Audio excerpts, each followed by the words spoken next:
Assalamualaikum warahmatullahi wabarakatuh. Baiklah, di sini kami dari kelompok 11 ingin mempresentasikan hasil diskusi kami yang berjudul membran ekstra embrio dan plasenta. Nah, adapun anggotanya yang pertama Pasca Kristina dengan NIM 190384205001 dan Delentania Laras dengan NIM 190384205006.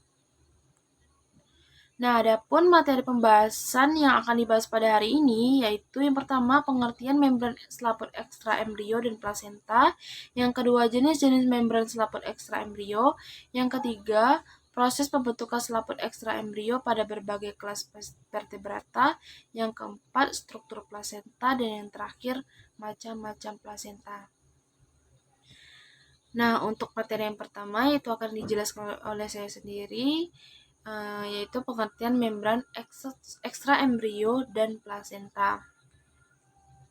Nah, selaput ekstra embrio merupakan selaput pada bagian luar yang membungkus embrio agar berada persis pada posisi normal di dalam organ reproduksi betina, yaitu tempat embrio berkembang, berfungsi sebagai perlindungan agar embrio tidak terkontaminasi oleh antigen lain. Nah, secara umum, selaput ekstra embrionik berfungsi sebagai mediator pertukaran zat-zat serta perlindungan bagi embrio.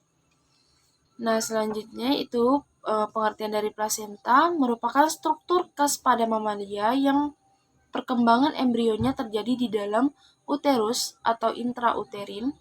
Nah, plasenta adalah kesatuan struktur dan hubungan antara selaput ekstra embrio, fetus, atau dalam hal ini korion atau chorioallantois dengan endometrium induk.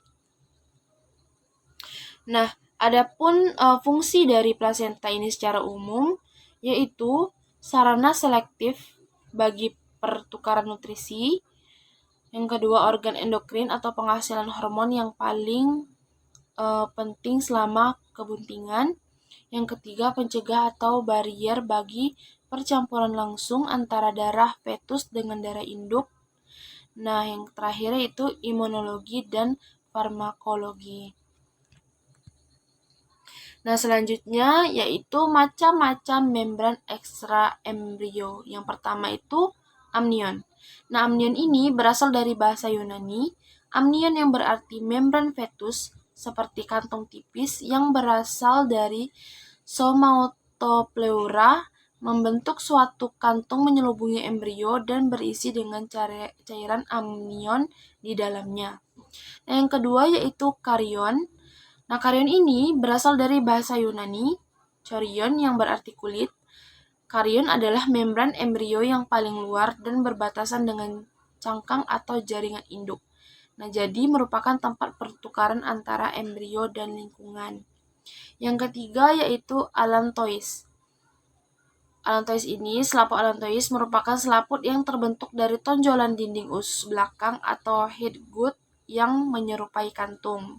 Nah, pada kelompok unggas dan mamalia, kecuali manusia, allantois berkembang dan mengisi ruang ekstra embrio, serta bagian luarnya menyatu dengan korion sehingga membentuk chorioallantois. Nah, yang keempat yaitu kantung telur atau yolk. Kantung telur atau yolk merupakan selaput ekstra embrio yang paling awal dibentuk. Splanchnopleura, embrio ayam, tidak membentuk suatu saluran tertutup tetapi tumbuh di atas permukaan yolk dan mengelilinginya sehingga membentuk kantung. Nah, selanjutnya yaitu proses pembentukan selaput ekstra embrio pada berbagai kelas vertebrata. Yang pertama pada feces dan amfibia. Nah, pada feces dan amfibi ini, perkembangan embrionya berlangsung di luar tubuh induk sehingga selaput ekstra embrionya berada di dalam samping kerabang telur.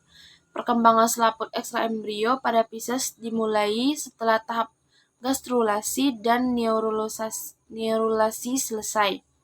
Pada saat itu terjadi fase embriologi amnion dan karion yang terbentuk dari lapisan ektoderm dan mesoderm somatik atau somatopleura, sedangkan kantong kuning telur dan allantois terbentuk dari lapisan endoderm dan mesoderm spanklis. Nah, selanjutnya proses pembentukan ekstra embrio pada mamalia.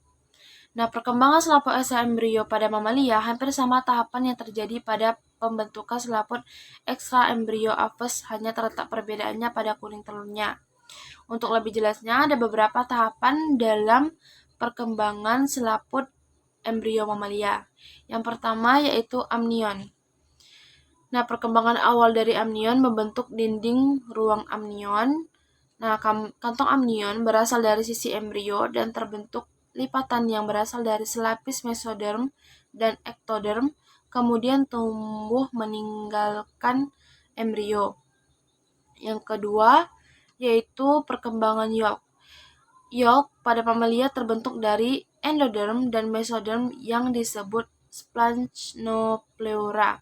Pada mamalia hanya beberapa minggu sebagai tempat pembentukan sel darah merah pertama. Yang ketiga yaitu perkembangan korion. Perkembangan korion dimulai ketika proses gastrulasi dan neurulasi selesai. Perkembangan awal ini dimulai dengan adanya pelakukan somatopleura, ektoderm, dan mesoderm yang disebut dengan amniotic folds.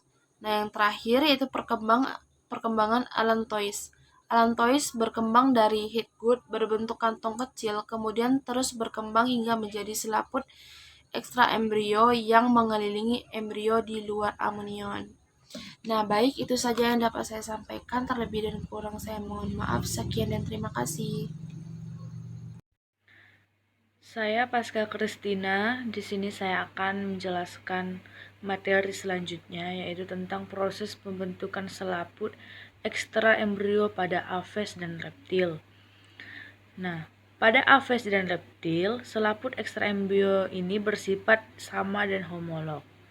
Hal ini dapat diartikan bahwa penyusun dan proses pembentukan selaput ekstra embrio yang sama dan hanya memiliki perbedaan waktu pembentukan yang juga bergantung pada kondisi lingkungan, habitat, cara penyimpanan atau pengemaran telur, serta spesifikasi khusus pada setiap spesiesnya.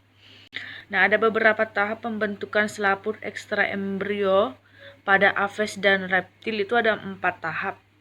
Yang pertama, kantung kuning telur.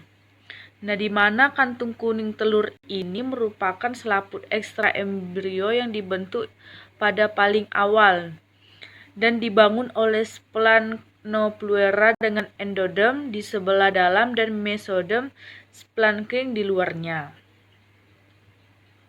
Kedua ada amnion. Nah, amnion ini merupakan selaput embrio yang langsung membungkus embrio, berupa kantung yang tipis berisi cairan amnion dan embrio dapat bebas bergerak di dalamnya. Pembentukan amnion sejalan dengan terpisahnya bagian intraembrio dari bagian ekstra embrio. Nah, di mana amnion ini berfungsi sebagai pelindung embrio dehidrasi, pelekatan organ-organ tubuh yang sedang terbentuk. Nah, selanjutnya itu ada albumin karion, di mana banyak mengandung air untuk menjaga kelembapan di dalam telur selama perkembangan albumen mengental.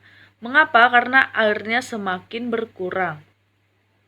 Secara allantois tumbuh membesar, albumin akan terdorong ke ujung stlantois yang mengabsorpsi dan mentransfer melalui pembuluh darah ke dalam embrio untuk digunakan sebagai nutrisi.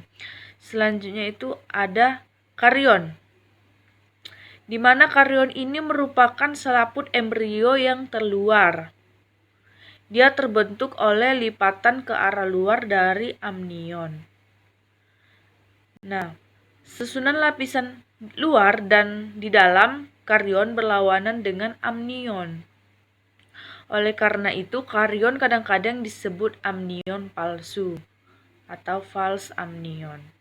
Selanjutnya itu ada allantois, di mana allantois ini lapisan yang berasal dari pembentukan luar usus bagian belakang. Allantois ini merupakan selaput embrio yang terbentuk paling akhir, bermula sebagai evaginasi ventral dari usus belakang yang tersusun oleh lapisan lembaga endoderm dan mesoderm, serupa dengan katung kuning telur pada ayam. Allantois dan karyon berperan dalam respirasi melalui pembuluh darah allantois, dan terjadi juga penyerapan kalsium melalui pembuluh darah tersebut. Nah, selanjutnya itu ada struktur plasenta. Plasenta ini dianggap sebagai suatu homograf karena secara genetik berbeda dari induknya. Walaupun bersatu secara erat dengan jaringan induk, plasenta tidak ditolak sampai kelahiran. Suatu periode yang cukup lama untuk suatu reaksi hormonal dari homograf tersebut. Nah, pada periode permulaan masa kebuntingan, plasenta bertambah besar melalui proliferasi aktif dari sel-sel trophoblas. Sampai pertengahan umur kebuntingan, plasenta mencapai ukuran yang hampir maksimal yang sejalan dengan pertumbuhan cepat dari fetus, dan setelah itu akan menetap konstan.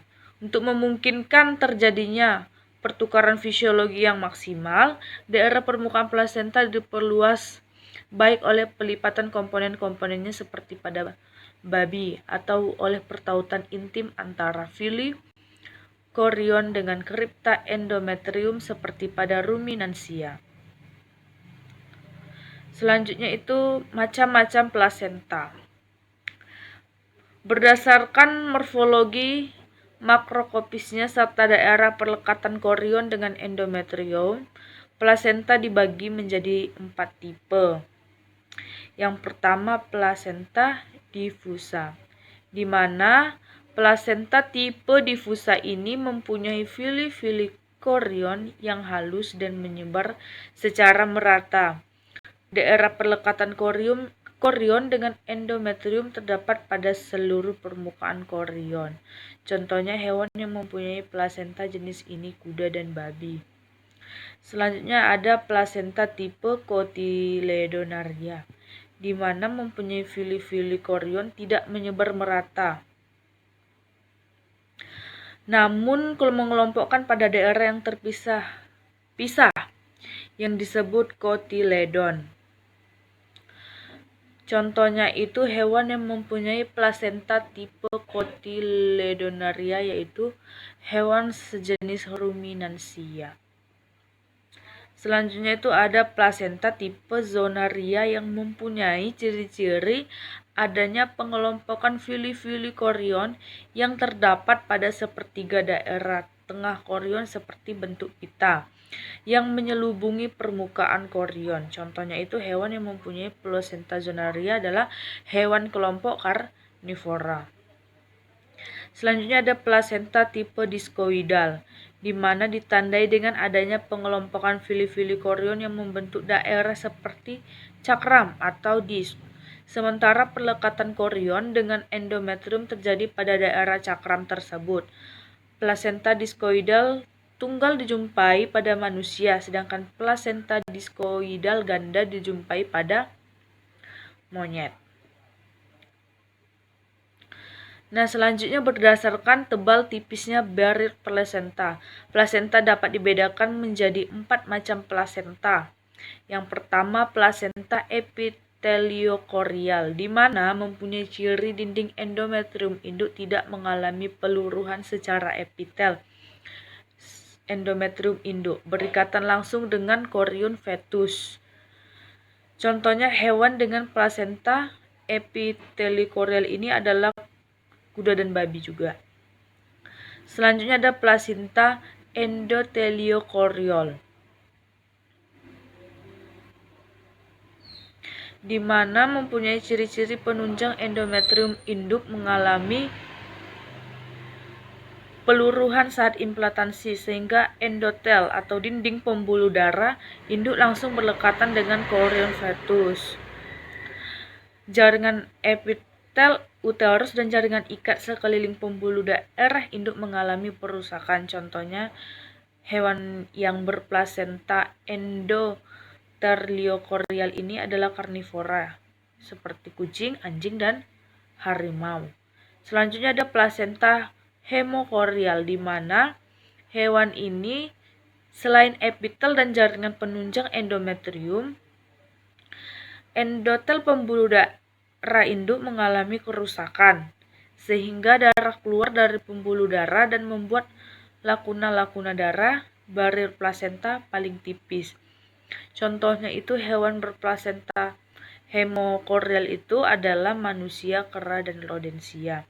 Selanjutnya ada plasenta sindesmokorial, di mana ditandai dengan meluruhnya sebagian epitel endometrium induk saat implantasi dan menyebabkan jaringan penunjang endometrium berlekatan dengan korion fetus. Contohnya itu adalah kelompok ruminansia seperti sapi dan kerbau.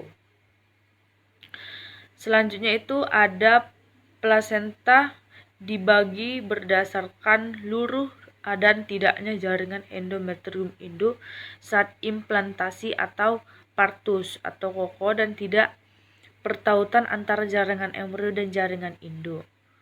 Nah, berdasarkan kriteria tersebut, plasenta dapat dibedakan menjadi plasenta adesiudata, di mana contohnya itu adalah kuda dan babi. Selanjutnya ada plasenta semidesidua dengan pertautan yang agak kokoh, contohnya ruminansia. Dan plasenta deciduata, pertautannya kokoh, keluarnya plasenta yang menyertai kelahiran akan disertai dengan luruhnya desidua dan terjadi pendarahan, contohnya hewan karnivora, rodensia dan primata. Selanjutnya berdasarkan pertautan selaput ekstra embrionik dengan jaringan induk, plasenta dibedakan menjadi dua tipe. Yang pertama plasenta choriovitelin, di mana tipe plasenta yang sederhana dibentuk gabungan dari unsur kantung yolk dan korion yang terletak di antara pembuluh darah kantung yolk secara epitel uterus induk.